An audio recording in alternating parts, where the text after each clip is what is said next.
بسم اللہ الرحمن الرحیم اللہم صلی علی سیدنا و مولانا محمد معدن الجود والکرم۔ انتہائی معزز محتشم سامعین و ناظرین، موضوع گفتگو سلسلہ وار نماز پڑھنے اور نماز قائم کرنے میں فرق کے حوالے سے ایک بہت ہی اہم پہلو قرآن مجید فرقان حمید کی روشنی میں اور بڑی ہی اہم چیز کی طرف اللہ رب العزت نے اتنی وضاحت کے ساتھ جو بیان فرمایا ہے کہ نماز قائم کرنے سے آپ کی مشکلات حل ہو سکتی ہیں، آپ کے رزق میں کشادگی نماز قائم کرنے سے ہوگی، آپ کے خاندان کو قائم رکھنے کے لیے اور آپ کو صاحب اولاد اور آپ کے نام و نسب کو قائم رکھنے کے لیے نماز ہی قائم کرنے پڑے گی، اور بھی دیگر معاملات میں نماز قائم کرنا بہت سی پریشانیوں کا، بہت سی مشکلات کا، بہت سے مصائب و آلام کا یہ بہت بڑا سلوشن ہے جو خود اللہ رب العزت نے اپنے انبیاء کو عطا فرمایا ہے۔ اگر اس راستے کو ہم اپنائیں اور اپنے پرابلم کا، اپنے مسائل کا، اپنی پریشانیوں کا، اپنے مصائب و آلام کا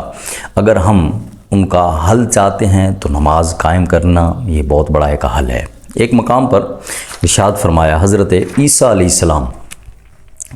آپ کی ولادت باسعادت ہوئی، آپ کی والدہ ماجدہ جب قوم کے سامنے آپ کو لے کر آئی تو لوگوں نے الزام تراشی کی کہ یہ کیا معاملہ ہے کہ آپ اس حالت میں اس بچے کو اٹھا کر لے آئی ہیں اور آپ تو بڑے اچھے خاندان نسب والی ہیں، یہ کیا معاملہ ہے؟ فاشارت الیہ، حضرت سیدہ مریم سلام اللہ علیہا نے اشارہ کر دیا حضرت عیسیٰ علیہ السلام کی طرف، تو لوگوں نے پھر اعتراض کیا، قالوا کیف نکلم، کہ یہ بچہ ہے من کان فی المہد صبیہ، گوڑے میں ایک دن کا بچہ، یہ کیا کلام کرے گا؟ لیکن اللہ نے بتلایا کہ بچہ ہے لیکن اللہ کا نبی ہے تو کلام تو کرے گا نا۔ فرمایا قال انی عبد اللہ، حضرت عیسیٰ علیہ السلام فرمانے لگے کہ میں اللہ کا بندہ ہوں، آتانی الکتاب، اللہ نے مجھے کتاب دی ہے، اللہ رب العزت نے مجھے نبی بنایا ہے، اور ساتھ ہی فرمایا کہ جہاں بھی میں رہوں گا اللہ میرے ذریعے وہاں پر برکتیں دے گا۔ اور اس موقع پر کہ جب الزامات تراشے جا رہے ہیں، بہتانات لگائے جا رہے ہیں آپ کی والدہ پر، ایسے موقع پر بڑا ہی اہم پہلو جس کی طرف حضرت عیسیٰ علیہ السلام نے یہاں پر خاص طور پر ذکر کیا ہے کہ وہ بہتانات کو رد کرنے کے لیے اور ان الزامات کے، ان توہمات کو رد کرنے کے لیے آپ نے وہاں پر جو بات ارشاد فرمائی قرآن نے اسے نقل کیا ہے، فرمایا وَأَوْصَانِي بِالصَّلَاةِ، اللہ نے مجھے حکم دیا ہے نماز کو قائم کرنے کا، وَالزَّكَاةِ، اور زکوٰۃ ادا کرنے کا، ما دمت حیہ، فرمایا جب تک میں زندہ رہوں نماز کو قائم رکھوں، زکوٰۃ ادا کرتا رہوں، اللہ نے مجھے یہ حکم دیا۔ اس موقع پر ان دو چیزوں کا ذکر کرنا اس کی طرف بہت بڑی علامت ہی نہیں بلکہ ضمانت ہے کہ ایسے حالات میں اگر کسی مسلمان کو پیش آ جائیں تو وہ نماز قائم کرے، زکوٰۃ ادا کرے، اللہ اس کی اس پریشانی کو حل فرما دے گا۔ دوسرے مقام پر آئیے، ہمارے آقا صلی اللہ علیہ وآلہ وسلم کے حوالے سے جب آپ کے بیٹوں کا وصال ہوا تو بدبختوں نے آپ کو طعنہ دیا، ابتر کہنے لگے معاذ اللہ کہ اب تو چونکہ خاندان کا نام باقی رہتا ہے اولاد سے، بیٹوں سے، تو وہ تو رہے نہیں، تو اب چونکہ آپ کا نسب خاندان معاذ اللہ یہیں پر ختم ہو جائے گا اور آگے آپ کو کوئی یاد کرنے والا نہیں رہے گا۔ میرے آقا صلی اللہ علیہ وسلم مغموم تھے، پریشان تھے، اللہ نے جو کلام بھیجا اس موقع پر، اس پریشانی میں اور اس غم کے عالم میں، وہ بڑا قابل توجہ ہے، قابل صد تحسین تو ہے ہی، اللہ کا کلام ہے، لیکن قابل صد تقلید بھی ہے آج کے اس دور میں۔ وہ کیا تھا؟ آپ مغموم تھے، اللہ نے کلام ارشاد فرمایا انا اعطیناک الکوثر، اے پیارے حبیب ہم آپ کو ہر حوالے سے کثرت عطا کریں گے، آپ کی امت بھی سب سے بڑی ہوگی، آپ کے کمالات، آپ کے فضائل سب انبیاء سے بڑے ہوں گے، ان میں کثرت ہوگی، یعنی ہر معاملے میں۔ تو یہ کیسے ہو سکتا ہے کہ آپ کے خاندان کو، آپ کی نسل کو، آپ کی اولاد کو ہم کثرت نہ دیں؟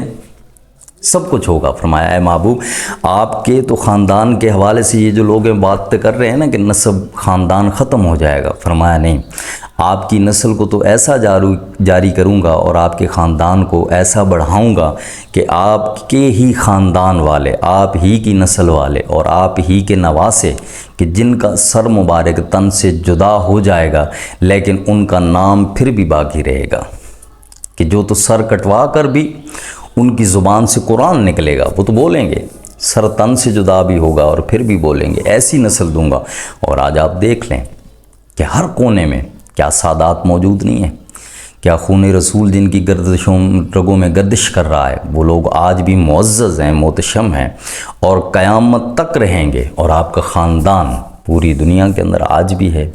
اس موقع پر خاندان کو قائم کرنے کے لیے، اس غم کو دور کرنے کے لیے اللہ رب العزت نے جو سلوشن فرمایا اپنے محبوب صلی اللہ علیہ وسلم کو، وہ کیا تھا؟ فرمایا فصلی، اے محبوب نماز قائم کیجئے نا اس عالم میں، اس غم کے عالم میں۔ یہ جو لوگ کہہ رہے ہیں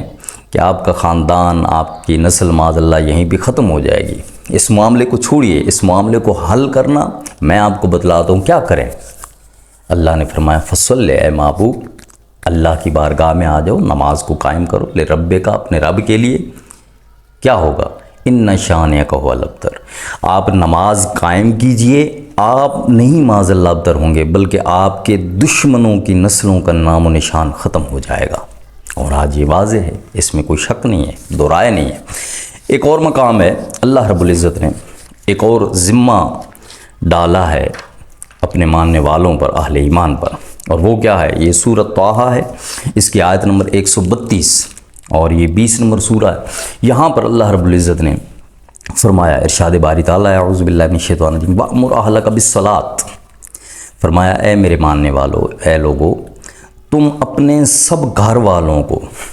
نماز قائم کرنے کا حکم دو، وَاسْتَبِرْ عَلَيْهَا، اور اس پر ان کو استقامت، دوام کے ساتھ، ہمیشگی کے ساتھ نماز قائم کرنے کا حکم دو۔ اور فرمایا لا نسألک رزقا، میں کو تم سے رزق تو نہیں طلب کر رہا اور نہ ہی تم مجھے رزق دے سکتے ہو، بلکہ فرمایا نحن نرزقک، رازق تو میں ہوں، میں ہی تم سب کو رزق دیتا ہوں۔ اب یہ کتنا بڑا معاملہ ہے، اس کی طرف توجہ کریں۔ رزق بڑھ رہا ہے، کس حوالے سے؟ اللہ نے اس کا حل کیا بیان فرمایا، سارے کا سارا خاندان، اپنا کنبہ، اپنا قبیلہ، اپنے بیٹوں کو، پورے فیملی کو فرمایا مسلح پر تم لے آؤ، تمہارا رزق کٹنے ہم نہیں دیں گے۔ تو آج رزق کی تنگی کا سوال کرنے والے لوگ اس بات کو توجہ کریں کہ اگر تمہارے رزق میں کمی ہے، نعمتوں میں کمی ہے، تو آپ نماز قائم کیجئے نا، اور اپنے گھر والوں بشمول اپنے گھر والوں کو نماز قائم کرنے پر حکم دیجئے، اور اس پر ان کو دوام کے ساتھ، استقامت کے ساتھ، ہمیشگی کے ساتھ ان کو طرز حیات بنانے کا حکم دیں۔ نماز قائم آپ کیجئے، اللہ رب العزت آپ کے رزق کو کبھی کم نہیں ہونے دے گا۔ اس حوالے سے اور بھی بہت سارے ایسے مقامات ہیں جو مشکلات تھیں، پریشانیاں تھیں اور مصائب و آلام تھے، ان کا حل اللہ رب العزت نے نماز قائم کرنے کا ارشاد فرمایا ہے۔ تو سامعین محترم، نماز قائم کریں گے تو ہر قسم کا معاملہ، خاص کا تعلق دنیا کے ساتھ ہو اور اخروی معاملات کے ساتھ ہو، اللہ رب العزت نے ان کافی سارے مسائل کا حل نماز کے قائم کرنے میں رکھا ہے۔ تو آئیے نماز قائم کرے تاکہ ہم اپنی پریشانیوں سے چھٹکارا حاصل کر سکیں۔ اللہ رب العزت ہر ایک کے لیے آسانی پیدا فرمائے۔